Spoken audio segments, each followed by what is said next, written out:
산을 짊어지신 예수 그리스도라는 제목으로 함께 말씀을 나누도록 하겠습니다. 몇 주 전 금식 논쟁에 휘말리신 예수님에 대해서 제가 설교하면서 여러분에게 예수님은 진보주의자인가 보수주의자인가 이렇게 질문한 거 여러분 기억나시나요? 2주 전에 2주가 더 된 것 같은데 수주 전에 한 2주 됐나요? 기억나시지요? 우리는 보통 기존에 해오던 방식을 이어가는 것을 보수주의라고 하고 급진적인 이제 변혁을 추구하는 것을 진보주의자라고 여기지요. 이번 주 저는 한국 교계에서 요즘 핫한 목사님이 계세요. 강남중앙침례교회 최병남 목사님이시라고 우리 젊은 목회자들은 꽤 좋아하는 그런 목사님이신데 이제 거기서 진행하는 월드사역 목회자 세미나에 다녀왔습니다. 한 50여 명 목회자를 선정하는데 너무 많이 지원이 왔다고 연락이 오더라고요. 그래서 이제 서류를 또 보내달라고 하더라고요. 한 150명 지원해서 결국 50명을 추리는데 제가 됐습니다. 여러분 3대 1을 뚫고 별로 아무렇지도 않다고 생각하는데 엄격하게 선발했다고 여러분들 그냥 선발한 게 아니라고 막 말씀하시는데 다들 자부심이 생기더라고요 갑자기. 그래서 이렇게 서로 쳐다보고 야 우리가 뽑혔대 하면서 이렇게 좀 교제를 나눴는데 이제 3박 4일을 제가 보내면서 우리나라 대부분의 교단에 속한 목사님들과 교제하는 이야기 나누는 시간을 가졌어요.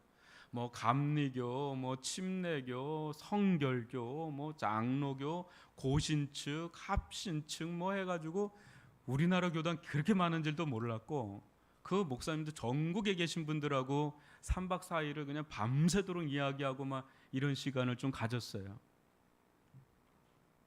전에도 이야기했지만 저는 우리나라에서 보수적인 부분만 놓고 보면 세 번째로 보수적인 합동교단에서 안수받고 목회하고 있습니다.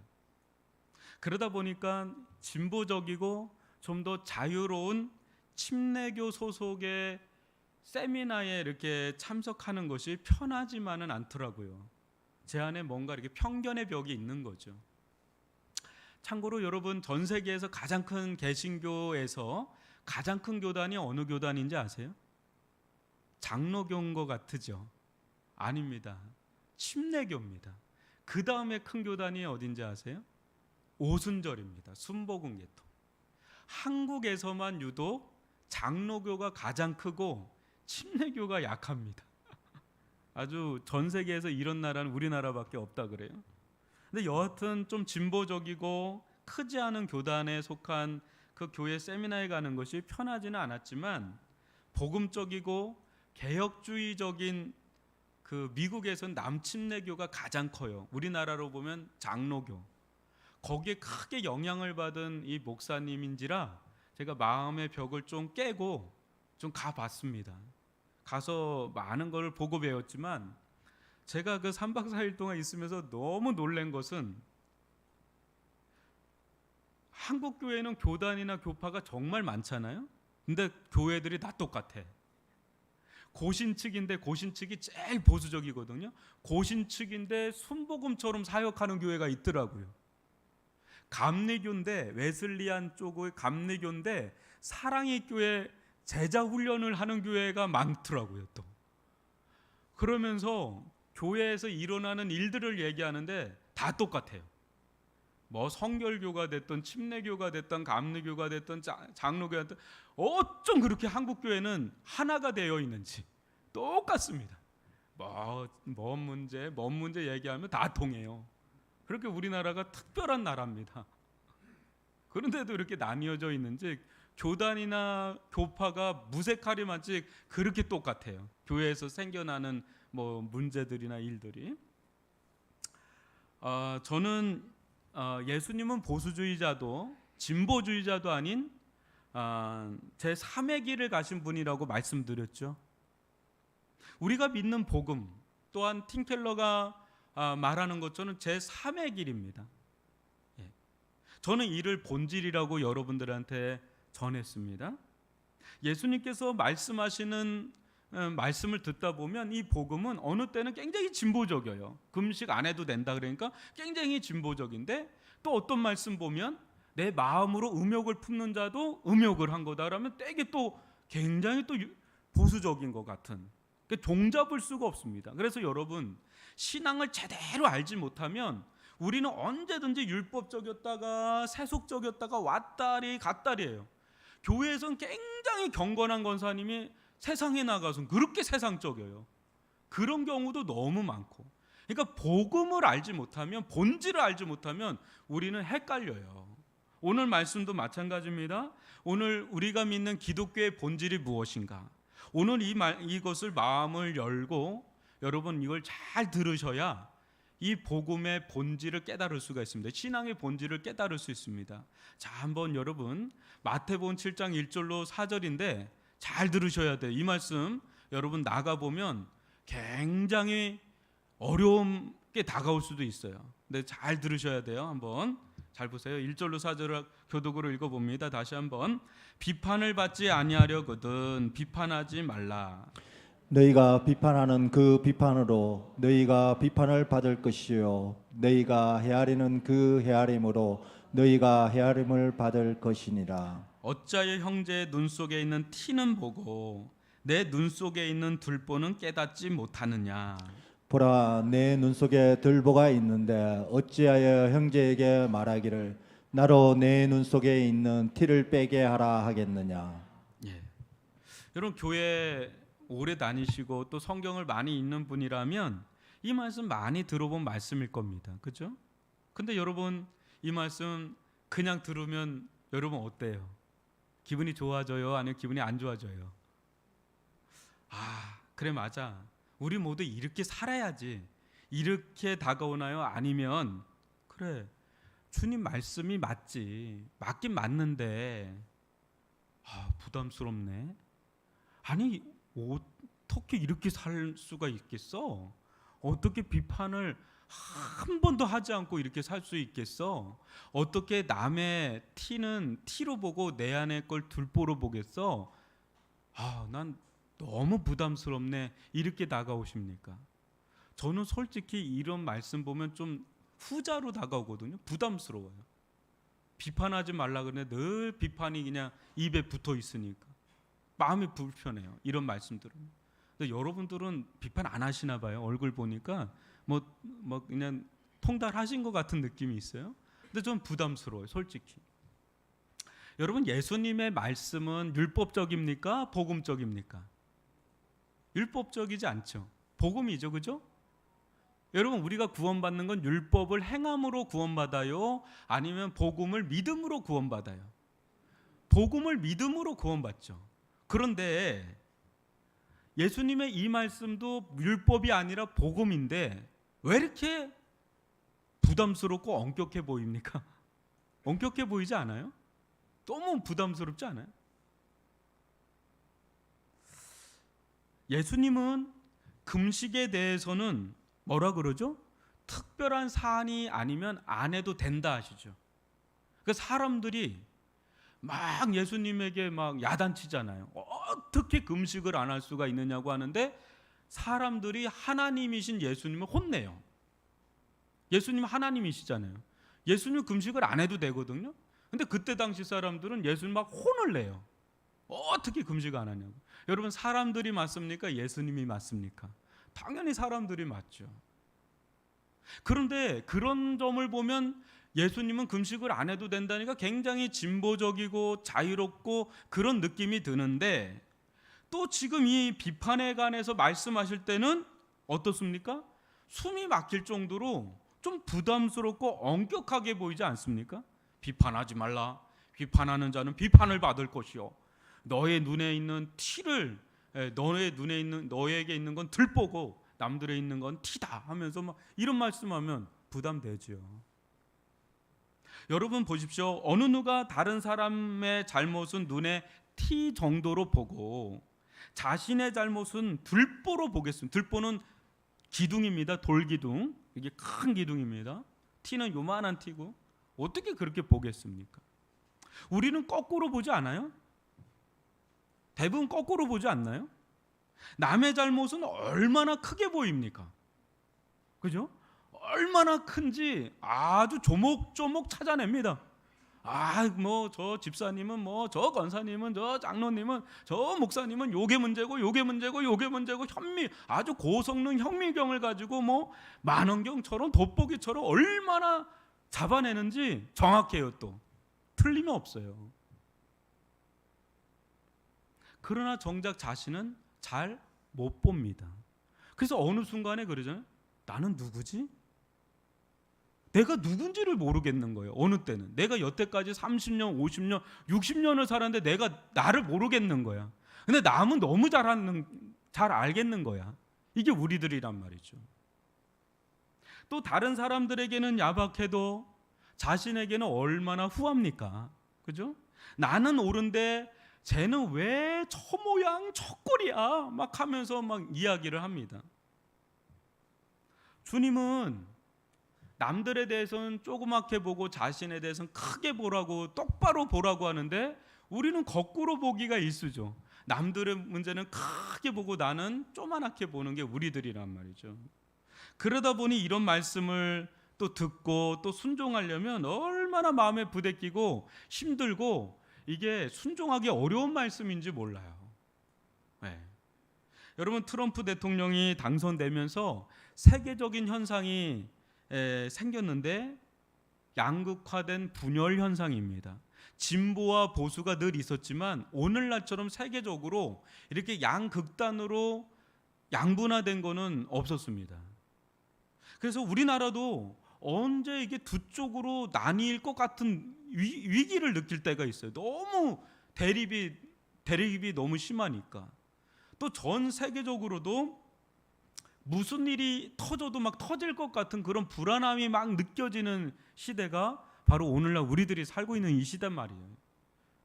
독일의 한병출 교수는 정보의 지배라는 그 책에서 도널드 트럼프를 두고 이런 이야기를 합니다. 도널드 트럼프가 자기 형편에 맞게 모든 것을 거침없이 주장할 때 그는 의식적으로 사정을 왜곡하는 고전적 거짓말쟁이가 아니다.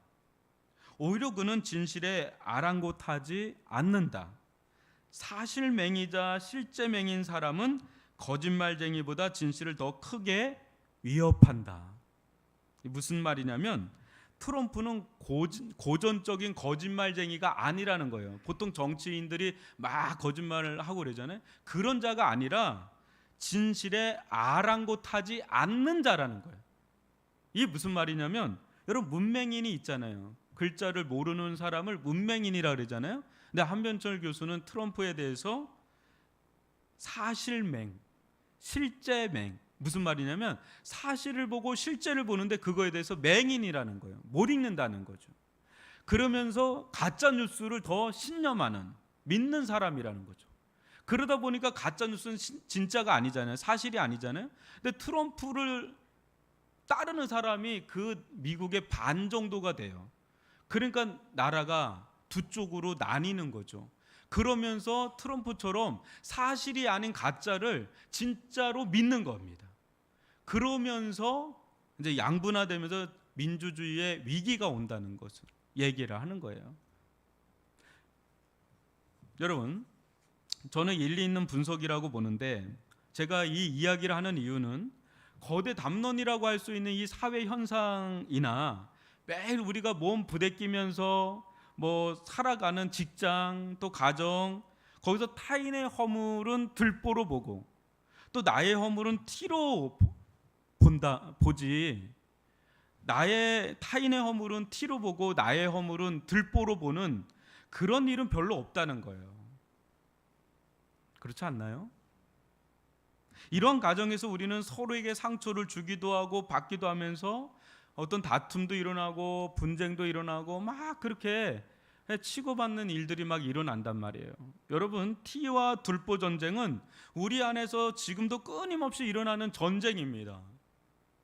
결혼하고 나면서 서서히 힘든 일들이 생겨요. 특히 이제 아이들이 태어나면 그때부터 본격적인 부부 싸움이 막 시작이 됩니다. 여러분, 서로의 의견 차이가 이렇게 큰지 몰라요. 또 서로의 성격 차이가 이렇게 큰지 몰라요. 또 살아가는 방식 차이가 얼마나 크게 이제 막 다가오는지 점점 눈에 밝히기 시작하고 점점 그게 크게 보이는 때가 옵니다. 살다 보면. 여러분, 양말 하나 벗는 문제로도 우리는 충분히 싸울 가치를 느끼는 사람들이 우리들입니다. 양말 이렇게 아무렇게나 벗어놓지 말고 빨래통에 넣어둘 수는 없어요, 이렇게 얘기하면 아이씨, 어차피 한꺼번에 치우면 되는데 뭘 이런 걸 갖고 잔소리해요, 이렇게 합니다. 아니, 그래서 당신이 치운 적 있어요? 치우는 사람 따로 있고 어지럽히는 사람 따로 있어요, 이렇게 합니다. 그러면 그때 뿔이 납니다. 당신 왜 이렇게 예민해? 지금 한번 해보자는 거야? 하고선에 이렇게 서로 싸울 태세를 갖춥니다. 우리는 그런 일들이 아주 비일비재합니다. 뭐 가정에서 뿐이겠어요? 직장에서도 마찬가지고요. 남편의 허물, 아내의 허물이 어느덧 거대한 성전의 기둥처럼 보이기 시작합니다. 어우, 못 살겠다. 저거 너무 크게 다가오는 거예요. 그냥 뭐 행동 하나도 너무 눈에 거슬리는 때가 옵니다. 마르다도 그런 거 아니겠습니까? 일이 많아서 힘들고 바쁜데 손가락 까딱하지 않는 마리아의 모습이 이기적인 들보처럼 보여서 참을 수 없는 지경에 이르렀습니다. 이때 마르다가 마리아의 허물은 티요, 자신의 허물은 들보다 이렇게 받아들이기는 어렵죠. 그렇죠? 우리는 자신을 비하하거나 자책할 때도 있지만 생각보다 굉장히 간대하죠. 아낍니다. 누가 막 뭐라 그러면 뭘 그런 것 갖고 저렇게 해? 응? 살다 보면 그럴 수도 있지. 뭘 그런 것 갖고 그렇게 저렇게 해? 하면서 자신에 대해서 간대합니다. 후합니다. 반면에 타인에 대해서는 얼마나 엄격하고 준엄한지 모릅니다. 어떻게 사람이 저럴 수가 있어? 어떻게 저런 말을 할 수가 있어? 무슨 조치를 취해도 취해야만 돼 하면서 엄청 엄격하게 우리 남에 대해서는 잣대를 세우지요. 근데 놀라운 것은 상대방도 나를 그렇게 보는 거 아세요? 나도 상대방을 그렇게 보면 상대방도 나에 대해서 엄청난 잣대를 가지고 보고 있다라는 거예요. 끊임없이 비판의 사이클이 돌고 돕니다. 내로남불이란 말 알죠? 뭐죠? 내가 하면 로맨스, 남이 하면 불륜. 내가 하면 티, 남이 하면 들보. 이렇게 본 데서 나오는 이야기예요. 그게 우리들이에요. 남의 거는 크게 보이고 내 건 작게 보이는 게 우리들이란 말이에요. 근데 예수님은 남의 것은 작게 보고 내 걸 크게 보라고 그러니까 얼마나 부담스러워요. 이 시점에서 다시 주님의 말씀을 보십시오. 이 말씀대로 산다는 것이 솔직히 불가능하다는 것을 아실 것입니다. 만약 이 말씀이 쉽게 된다면 여러분, 우리들의 세상이 어떻게 변했겠어요? 우리들의 가정이 이렇게 망가지지는 않았겠죠. 교회 또한 뭐 천국이 따로 없을 정도로 충만한 은혜 가운데 있었겠죠. 여러분 한번 상상을 해볼까요? 누구를 힐난하거나 비난하는 것을 눈을 씻고 찾아볼 수 없는 곳이라면 여러분 어떨까요? 비난이나 비판을 조금도 하지 않는 곳이라면 어떨까요? 오히려 다른 이들을 존중하고 존경하기에 열심히 일하면 그곳은 어떨까요? 겸손하게 자신을 낮추고 내 안에 있는 들보를 바꾸는데 애를 쓰는 그런 가정, 그런 직장, 그런 교회라면 여러분 어떨까요? 천국이 따로 없겠죠. 그러나 그런 곳은 거의 없습니다. 그런 곳은 없어요. 이 세상에 눈을 씻고 봐도 그런 곳은 없습니다. 세상이 왜 이렇게 우울하죠? 세상이 왜 이렇게 불행하죠? 끊임없이 왜 자살한다는 이야기들이, 어린 애들도 마치 자살한다는 이런 이야기들이 왜 일어나죠? 수없이 비판과 비난의 소리가 오고 가니까 그 속에서 못 견뎌서 그냥 생을 내려놓고 싶은 일들이 비일비재하게 일어나잖아요. 이게 우리들이라는 거예요. 이게 우리들. 여러분, 우리 안에 최고의 재판관이신 분이 한 분이 계세요. 딱. 이분이 하나님보다 더 크세요. 이분이 우리 안에 딱 하고 계십니다. 누굴까요? 네? 우리 자신입니다. 우리 자신. 얼마 전에 나는 신이다라고 하는 프로그램이 센세이션을 일으켰죠. 그죠? 하나님이 신이 아니라 내가 신이다. 사이비 이단 교주들에 대한 불편한 다큐멘터리가 아주 회자가 돼서 불편했죠. 여러분, 정도의 차이는 있을 뿐 우리 또한 어때요? 내가 신이고 내가 모든 걸 판단하는 기준이고 주인입니다.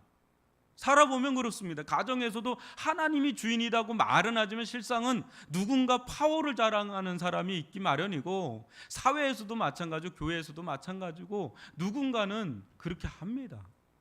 말은 이제 하나님이시고 그러지만은, 여러분, 하나님보다 타인보다 내가 더 크고 소중하지요. 예수님을 믿는다지만 자기 중심성이 얼마나 뿌리 깊이 박혀 있는지 몰라요, 여러분. 우리가 은혜 충만하면 안 그래요. 은혜 충만하면 막 사랑을 베풀고 겸손하게 이렇게 하지만 우리도 늘 은혜 충만할 수는 없잖아요. 은혜 떨어지잖아요. 크리스찬이 더하다는 말을 해요. 은혜 딱 떨어져 봐요. 얼마나 자기 중심적인지 몰라요. 아우, 저분이 권사님이셔? 저분이 장로님이셔? 저분이 목사님이야? 막 그냥 혀를 차는 일들이 비일비재하게 일어나요. 은혜 없으면 우리는 꽝입니다. 정말 은혜 없으면 얼마나 자기중심적이에요. 근데 여러분, 문제는 뭐냐면 나만 자기중심적인가요? 저 사람도 자기중심적이고 저 사람도 자기중심적이다 보니까 서로 이렇게 비난의 화살이 그냥 오고 가는 일들이 우리들 가운데 있단 말이죠.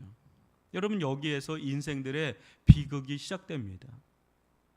자기중심이 되어 살면, 내가 왕이 돼서 주가 돼서 살면 행복할 줄 알았는데, 내가 이웃을 향해 던진 비난과 고통의 부메랑이 나한테 돌아오는데 어느 때는 곱빼기가 돼서 돌아와요. 나는 아라고 하면 저 사람은 거기다 화가 나서 아 해가지고 또 던지고, 그럼 우리는 그거 맞고 띵 맞고 가만히 있나요? 또 대반격을 준비하죠. 해가지고 또 날리면 그쪽에서도 딱 맞고 또 가만히 있나요? 하고 또 날리고. 그러니까 이 세상이 이렇게 불협화음을 이루면서 고통의 연속을 지나면서 인생을 허무하게 그렇게 마치는 일들이 우리 주변에 많이 있습니다. 여러분, 우리는 형편없어요. 우리는 형편없는 자들이에요. 여러분, 우리가 진짜 한 사람도 비판 안 하면서 살 수 있을까요? 안 돼요, 여러분. 안 돼요. 내 안에 얼마나 강한 내가 있는데, 내 안에 가시돋친 내가 얼마나 강하게 떡 버티고 있는데 그게 되겠어요? 안 됩니다. 그러나 예수님은 어떠하셨습니까? 베드로전서 2장 22절로 24절을 같이 교독으로 읽어봅니다. 그는 죄를 범하지 아니하시고 그 입에 거짓도 없으시며 욕을 당하시되 맞대어 욕하지 아니하시고 고난을 당하시되 위협하지 아니하시고 오직 공의로 심판하시는 이에게 부탁하시며 친히 나무에 달려 그 몸으로 우리 죄를 담당하셨으니 이는 우리로 죄에 대하여 죽고 의에 대하여 살게 하려 하심이라. 그가 채찍에 맞음으로 너희는 나음을 얻었나니. 욕을 받으시는데 욕하지 않고 고난을 당하시는데 위협하지 않으시고. 사는 성도 여러분, 우리는 정말 아무 할 말 없는 죄인 아닙니까? 아무 할 말 없는 죄인인데, 그래서 어느 누구도 비판하거나 비난할 수 없는 자들인데 또 신기해요. 허나 이게 뼛속까지 죄인인지라 그렇게 비판하고 비난하는 게 몸에 배어 있어요. 아주 모순적이죠. 비난할 수 없는 자들이 오히려 비난과 비판을 너무 잘하는, 그게 바로 우리들이에요. 이게 죄성이에요, 죄성. 너무 깊이 있어요. 그러나 만약 여러분, 공의로우신 우리 주님께서 판단하고 정죄도 합당하신 그 주님께서 그 불꽃 같은 눈으로 우리를 하나부터 열까지 판단한다면, 정죄한다면 여러분 어떻게 되겠어요? 주님께서 우리를 판단하기로, 비판하기로 딱 작정했다면 우리 어떻게 되겠어요? 우리 살아남을 수 있을까요? 그냥 뼈도 못 추리고 영혼 탈탈 털려서 지옥의 제일 앞에 서라 그러면 바로 그 자리에 내가 설 거예요. 우리가 설 겁니다. 아무 할 말 없이 그 자리에 설 겁니다. 아니 사람들이 봐도 허물투성이인 자인데 완전하신 하나님이 보면 우리 가운데 허물이 얼마나 많겠어요. 그런데 유일하게 권한이 있으신 예수님은 정작 우리를 판단하거나 정죄하지 않으셨습니다. 이사야서 53장 7절로 9절입니다. 우리 교독하겠습니다. 그가 곤욕을 당하여 괴로울 때에도 그의 입을 열지 아니하였으며 마치 도수장으로 끌려가는 어린 양과 털 깎는 자 앞에서 잠잠한 양같이 그의 입을 열지 아니하였도다. 그는 곤욕과 신문을 당하고 끌려갔으나 그 세대 중에 누가 생각하기를 그가 살아있는 자들의 땅에서 끊어지면 마땅히 형벌받을 내 백성의 허물 때문이라 하였으리요. 그는 강포를 행하지 아니하였고 그의 입에 거짓이 없었으나 그의 무덤이 악인들과 함께 있었으며 그가 죽은 후에 부자와 함께 있었도다. 여러분, 예수님은 어린 양같이 입을 안 여셨어요. 예수님 한번 입 열기 시작하면 어떻게 됐을까요? 끝났죠. 뭐. 이 예수님 입 한번 열기 시작하면 그냥 싹 다 그냥 끝나는 거죠. 근데 예수님은 끝까지 잠잠한 어린 양같이 입을 열지 않으셨습니다. 억울하고 분통이 터져도 입을 열지 않았어요. 왜 그렇죠? 왜 예수님은 끝까지 입을 열지 않고 침묵하셨을까요? 왜 그랬을까요? 예수님이 입을 열면 십자가로 못 올라가니까 입을 닫아야 십자가로 자기를 처형하니까 입을 닫은 거예요. 왜요? 십자가의 자리에 오르려고. 십자가의 자리에 높이 올라가서 거기서 왕이 되고 거기서 그리스도가 되고 거기서 주가 되려고 예수님 입을 닫으신 거예요. 십자가의 자리에서.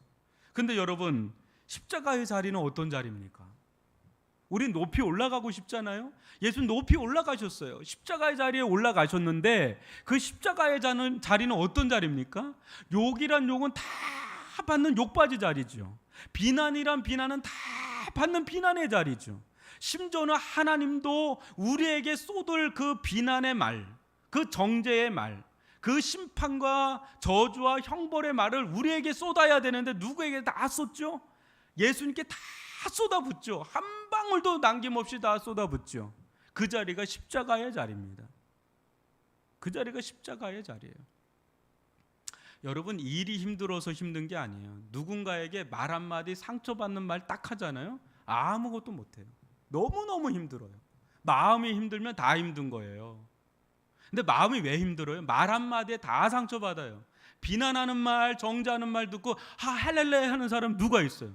그걸로 다 무너지는 거예요. 막 그냥 우울증에 빠지고 그냥 그 불면증에 빠지고 그러는 거예요. 말이 얼마나 건세가 있고 힘듭니까? 예수님 근데 그거 다 짊어지신 거예요. 우리가 받아야 될 거. 여러분, 불완전하고 똑같이 허물 많고 죄 많은 사람들도 나를 비난하고 판단하는데 완전하신 하나님이 나를 곱깝게 보겠어요?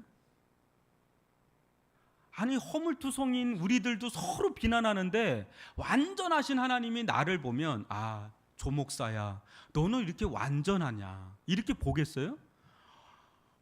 훨씬 더 불꽃 같은 눈으로 바라보면 훨씬 더 허물투성이고 훨씬 더 죄 많고, 여러분이 저를 보고 목사님 저런 허물이 있네, 저런 연약함이 있네, 저런 죄가 보이네 하는 것보다 저는 더 죄인이고요, 저는 더 연약함이 많고요, 저는 더 허물이 더 많습니다. 그나마 이렇게 양복 입고 이렇게 있어서 그나마 거룩해 보이도 저한테 가까이 오면 올수록 저의 죄와 허물과 연약함은 훨씬 더 많아요.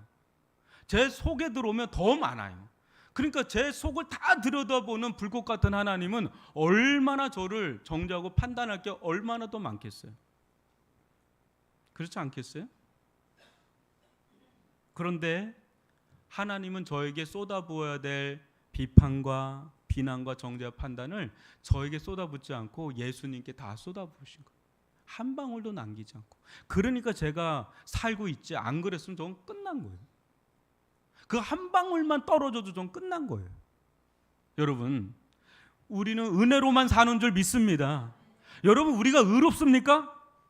우리가 하늘 꼭대기까지 올라갈 만큼 의로운 자냐 말이에요. 누구를 판단하고 누구를 정죄하고 할 만큼 그렇게 의로운 자들입니까? 그렇게 옳은 자들입니까? 우리는 허물이 하나도 없어요. 우린 연약함이 하나도 없어가지고 남들을 비난해도 될 만한 그런 권한이 있는 자들이에요. 아니에요. 우리는 은혜로만 사는 줄 믿습니다. 주님의 십자가의 은혜가 아니면 이 자리에 우리는 못 있는 자들인 줄 믿습니다. 은혜로만 사는 자들입니다. 은혜로만 사는 자들. 이 사실을 잘 알던 사도 바울은 다음과 같은 이중적 고백을 합니다. 여러분 디모데전서 1장 15절을 보십시오. 미쁘다 모든 사람이 받을 만한 이 말이요 그리스도 예수께서 죄인을 구원하시려고 세상에 임하셨다 하였도다. 죄인 중에 내가 개순이라. 사도 바울이 자기가 노년에 이제 죽음을 앞두고 있을 때 죄인 중에 내가 개순이라라고 아예 성경에 몹을 박아놨어요. 그게 자기 고백이에요. 그런데 또 이런 고백도 있다는 걸 여러분 보세요. 고린도전서 4장 3절로 4절입니다. 너희에게나 다른 사람에게나 판단받는 것이 내게는 매우 작은 일이라. 나도 나를 판단하지 아니하노니 내가 자책할 아무것도 깨닫지 못하나 이로 말미암아 의롭다함을 얻지 못하노라. 다만 나를 심판하실 이는 주시니라. 여러분 사도 바울처럼 평생 죄책감과 비난 속에 살다 죽을 인생 없습니다. 여러분 이 사람은 사람을 죽였어요. 그것도 교회 다니는 사람을 죽였어요. 여러분 누구 죽인 적 없잖아요. 그것도 교회 다니는 사람 죽인 적 없잖아요. 사도 바울은 그랬던 자예요. 그러니까 얼마나 그 죄책감에 시달리겠어요. 평생 그 죄책감에 시달리고도 남을 사람이 사도 바울인데 이 사실을 꽁꽁 숨기고 싶었겠죠. 근데 이것을 만천하에 드러내요. 지금 성경에 써놨잖아요. 나는 이런 자다. 커밍아웃을 해요. 그런데 잘 보면 이것으로 인해서 엄청 좌절하거나 절망하거나 자책하거나 그런 느낌은 또 들지는 않아요. 이상하게 자유해요. 여러분 자유하면 자기를 드러낼 수가 있어요. 자유한 사람만이 자기를 드러낼 수 있습니다. 자유하지 않잖아요. 그럼 숨겨요. 외식을 하고 위선을 떠는 거예요. 근데 자유한 사람은 속에 있는 걸 드러내요. 난 이런 사람이다. 난 이렇게 했다 라고 고백을 해요. 자유하니까. 근데 이 자유가 어디서 왔을까요, 여러분? 사도 바울의 이 자유가 어디서 왔을까요? 사도 바울은 얘기합니다. 당신들의 판단 내게 아무것도 아니야. 나도 나를 판단하지 않는데 당신들의 판단은 나한테 아무것도 아니야. 나를 판단하는 이는 따로 있는데 하나님이셔. 근데 그분이 예수 안에서 나를 의롭다고 했는데 그러면 끝난 거지. 나는 의로운 자야. 예수의 은혜로 나는 의로운 자가 됐어. 그러니까 자기 고백을 하는 거예요. 나는 옛날에 이런 일도 했고 이런 일도 했고 이런 일도 했는데 주님께서 이런 버러지 같은 자를, 이런 아무것도 아닌 자를 예수님의 은혜로 나를 의롭다고 했었어. 나는 고백을 해. 난 옛날에 이렇게 살았지만 죄인 중에 내가 개수지만 주님은 나를 사랑하셔. 당신들이 나를 비난해도 주님은 나를 사랑하셔. 여기서 자유함이 온 겁니다. 아멘. 아멘. 여러분들을 비난하려면 천 가지 만 가지도 많은데 하나님은 여러분을 예수 안에서 사랑하시는 줄 믿습니다. 의롭다고 하시는 줄 믿습니다. 그래서 사람들이 여러분들에 대해서 비난하고 나도 나를 비난할 필요가 없어요. 비난해도 아무것도 아닌 거예요.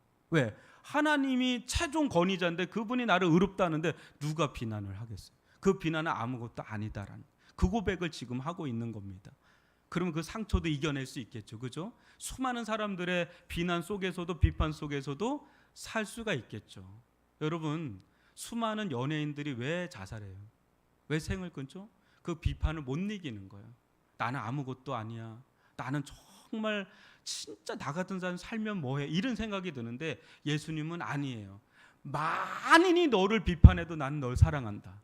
만인이 너를 거부해도 나는 너를 사랑한다. 나는 너를 위해서 십자가에서 죽은 자다. 너는 의로운 자다. 너는 옳은 자다라고 선언하는 분이 예수님이신 줄 믿습니다. 그 은혜가 우리를 살립니다. 그래서 사도 바울이 뭐라 그래요? 이 은혜 가운데 사는 자들은 어떻게 살라고 그래요? 여러분 에베소서 4장 1절로 3절입니다. 한번 교독으로 읽어봅니다. 그러므로 주 안에서 갇힌 내가 너희를 권하노니 너희가 부르심을 받은 일에 합당하게 행하여 모든 겸손과 온유로 하고 오래 참음으로 사랑 가운데서 서로 용납하고 평안에 매는 줄로 성령이 하나 되게 하신 것을 힘써 지키라. 아멘. 하나님의 무한한 자비하심이 없었다면 감히 살 수 없었던 자들이 우리들이에요.